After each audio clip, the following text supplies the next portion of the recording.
আসসালামু আলাইকুম রহমাতুল্লাহ। মৃত্যুর পর ফেরেশতারা লাশের সাথে কি করবে? মৃত্যু জীবনের চরম সত্য, যা থেকে কারো মুক্তি নেই। কিন্তু কখনো কি ভেবে দেখেছেন মৃত্যুর পর আমাদের আত্মার সাথে কি ঘটে? ফেরেশতারা কি ভূমিকা পালন করে? কুরআন ও হাদিসে কি বলা হয়েছে এই সম্পর্কে? আজকের এই ভিডিওতে আমরা এই গুরুত্বপূর্ণ বিষয় সম্পর্কে আলোচনা করব। ভিডিওটি শুরু থেকে শেষ পর্যন্ত দেখুন, কারণ এটি আমাদের প্রত্যেকের জন্য একটি স্মরণীয় বার্তা। প্রিয় দর্শক, যখন মানুষের মৃত্যু হয় তখন এক মহান ঘটনার সূচনা হয়। হযরত মুহাম্মদ সাল্লাল্লাহু আলাইহি ওয়াসাল্লাম বলেছেন, আবু হুরায়রা রাদিয়াল্লাহু তাআলা আনহু হতে বর্ণিত, মুমিন ব্যক্তি যখন দুনিয়া থেকে বিদায় নেয় তখন আল্লাহর রহমতের ফেরেশতারা তার কাছে আসেন। তাদের চেহারা উজ্জ্বল এবং সাদা কাপড়ের মধ্যে দিয়ে তারা আত্মাকে বের করেন। অন্যদিকে গুনাহগারদের ক্ষেত্রে কি ঘটে? তাদের আত্মা বের করতে ফেরেশতারা কঠোর হন। আল্লাহ তাআলা বলেন, অপরাধীদের আত্মা তাহাদের দেহ থেকে কাঁটাযুক্ত লোহার চিরুনি দিয়ে বের করা হয়। সূরা আন-নাজিয়াত ৮ এবং ৯ নম্বর আয়াতে বলা হইয়াছে। এরপর আত্মাকে আকাশে নিয়ে যাওয়া হয়। হাদিসে বর্ণিত হইয়াছে যে, যখন মুমিনের আত্মা আসমানের দিকে ওঠে তখন ফেরেশতারা আনন্দের সাথে বলে, এই পবিত্র আত্মা কার? এটি এত সুন্দর সুগন্ধ ছড়াচ্ছে। অপরদিকে কাফেরের আত্মা সম্পর্কে ফেরেশতারা বলেন, এ কোন অপবিত্র আত্মা, এত ভয়ঙ্কর দুর্গন্ধ ছড়াচ্ছে?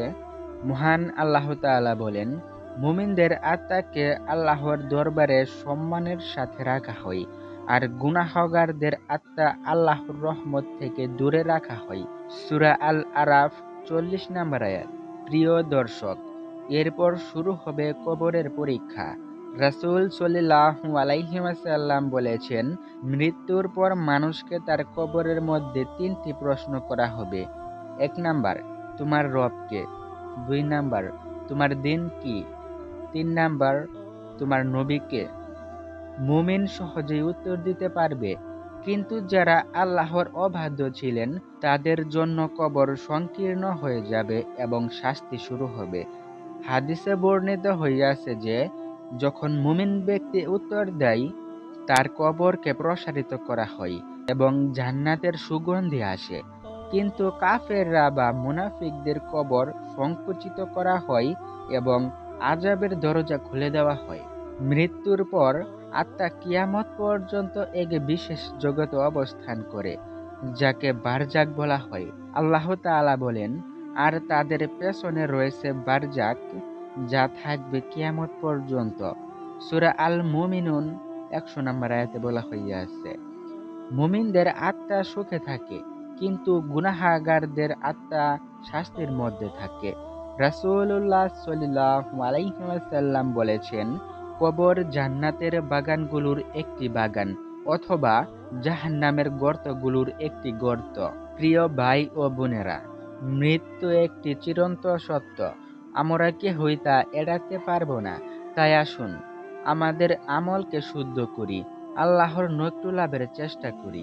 এই ভিডিওটি আপনার হৃদয়ে আল্লাহর ভীতি জাগাতে সাহায্য করেছে কিনা কমেন্টে জানাতে ভুলবেন না। ভিডিওটি ভালো লাগলে একটি লাইক, একটি শেয়ার করুন এবং নতুন ভিডিওর জন্য আমাদের চ্যানেলটি সাবস্ক্রাইব করুন। আল্লাহ আমাদের সকলকে নেক আমল করার তৌফিক দান করুন। আমিন।